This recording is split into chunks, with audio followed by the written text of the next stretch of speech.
Hello. So we have the sheet metal part over here, and we will be running a static stress analysis on this. So first of all, we will assume that these two flanges are connected to a larger assembly through four bolts. And we will also assume that we have a load placed on this face, which will be applying a normal force on this face. And by running the stress analysis, we will see how this part performs under that load. So to do so, first of all, we have to go to the SolidWorks add-in tab and we will click on simulations. You will see a simulation tab over here, and then we will start a new study.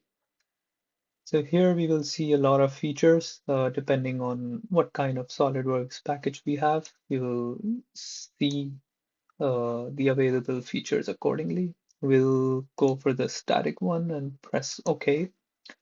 Now we have to follow some steps over here. These are some boundary conditions that we have to first decide on. So the first step over here is we need to assign a material. So in this case, I have already assigned an aluminum H12 grade, but if you want to change it, you can always go to apply edit material. As you can see, we already have the aluminum grade selected here. If you want to change it, you can do so by going on this menu. We will stick with this for now. Now, in this case, we have our sheet metal, but we can also treat it as a solid, as a beam. But in our case, the thickness is not enough to treat it as a solid, so we'll leave it as a sheet metal. And if we go to edit definition, we can confirm that it's treating as a thin with a thickness of 2.5 millimeters, which was assigned earlier. Now, the second thing is that you will see is the connections. This is mostly used for larger assemblies and not single parts, where you can define how each part interacts with each other. But in our case, it's a single part, so for simplicity, we will skip that. The third step is to define the fixtures where this part is going to be fixed. So as mentioned earlier, we are assuming that these two flanges are connected to a larger assembly through bolts. So we will assume that these edges, the circular edges, are going to be fixed. So if we right click on the fixtures, we will see different kinds and different types of fixtures. Either you want a fixed geometry or you think that it's going to be a roller slider, you can select any of them. For simplicity, we will just go for a fixed geometry and we will select the edges where it's going to be bolted to um, to a wall or maybe another sheet metal, and we will select this fourth one and it's a fixed geometry. We will click OK and back to our front face. Now the fourth step is to apply loads. Now again, if we right click, we will see various kinds and types of loads. If you want to apply pressure, for example, if you have a pressure vessel, we can go for this option, or even torque if we are screwing something, but in our case, we will stick to a force. Uh, as assumed earlier, we will be placing a load on this face. Let's say we have a 5 kilograms of load and it's placed on this face. And for simplicity, we will assume that it's an evenly distributed load throughout this face.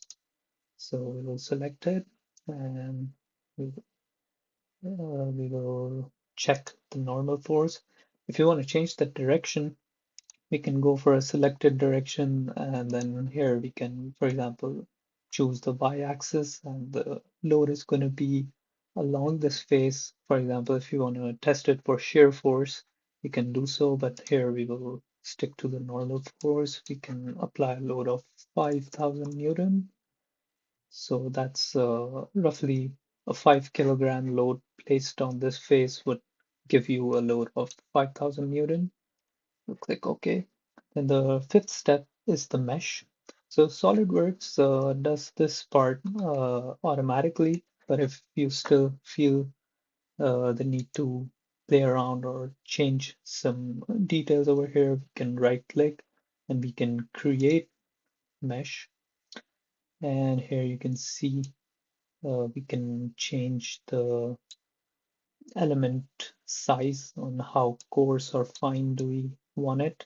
Of course, the finer you go, the more accurate your results are going to be, but at the same time, it's going to take longer and it needs more computing power. So we'll just stick to the center automatic one that SolidWorks selected for us. You can see the mesh parameters over here. What is the element size? Of course, if we make it more fine, the element size is going to reduce and the number of elements is going to increase. So we stick to the center and click OK.